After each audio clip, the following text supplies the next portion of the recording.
भगवान की बड़ी मंगलमयी कृपा, हनुमान जी के चरणों का आशीर्वाद, गुरुदेव के चरणों का प्रसाद आज हमारे धन्य भाग हैं। गुरु कृपा से 144 वर्ष बाद जो महाकुंभ का संयोग बना, उस संयोग में संगम में डुबकी लगाई। अब 3 दिवस में तिहुलोक उजागर श्री हनुमान जी की कथा में डुबकी लगाएंगे। और कितना अनूठा समय है जहां हम सबको गंगा के एकदम किनारे, संगम के एकदम किनारे दूसरे संगम में बैठने का मौका मिला है। अच्छा, एक बात और, कोई बड़ी छोटी वाली बात नहीं है, पर बात तो बात है। संगम में तुम ज्यादा देर नहीं बैठ सकते हो, फूल जाओगे। लेकिन इस संगम में चाहे जितने बैठ जाओ, नॉट साइड इफेक्ट, कोई साइड इफेक्ट नहीं, न बॉडी पर न मन पर, ओनली सकारात्मक प्रभाव होगा। अच्छा, दूसरी बात, उस संगम में पापों से मुक्ति मिलती है डुबकी लगाने से।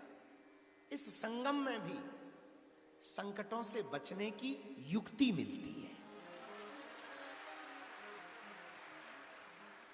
एक मुक्ति दे रही है संगम की गाथा, और दूसरी कथा युक्ति दे रही है संसार के संगम से पार जाने की। अच्छा, एक बात और, उस संगम में जाने के लिए सावधानी रखनी पड़ती है। कहीं पैर फिसल गया तो खिसक गए। और यहां कोई डर नहीं, यहां फिसलने में ही आनंद आता है। जो इस संगम में जितना फिसले उतना ही पागल।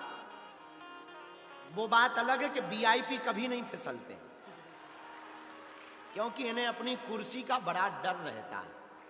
और जो कुर्सी पे है उन्हें डर ही डर का रहता है, चाहे वो दिल्ली की कुर्सी पे बैठे हो चाहे यहां कुर्सी पे बैठे हो। उन्हें यही डर रहता है कि कोई हमारी कुर्सी पे और ना बैठ जाए।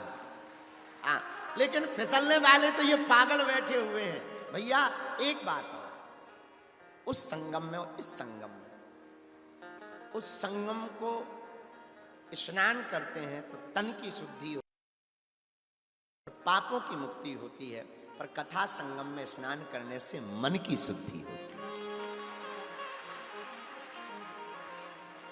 एक बात और है, उस संगम में भी बताने वाला कोई ना कोई एक चाहिए, जो बताए भैया यहां गहरा है, थोड़ा दूरी से यहीं डुबकी लगाओ, यहीं तीनों नदियां मिल रही। इस संगम में बताने वाला भी कोई चाहिए, वो श्री हनुमान जी महाराज। तो हमारा सौभाग्य है इस महाकुंभ के महापर्व पर इतने विशालतम समय में टूटी फूटी वाणी से हमको भगवत चर्चा सुनाने का सौभाग्य मिल रहा। परम पूज्य श्री परमार्थ निकेतन वाले अनंत श्री विभूषित परम पूज्य श्री चिदानंद मुनि जी की छत्र छाया में 3 दिन तक बैठकर हम लोग संगम में हनुमान कथा की डुबकी लगाएं।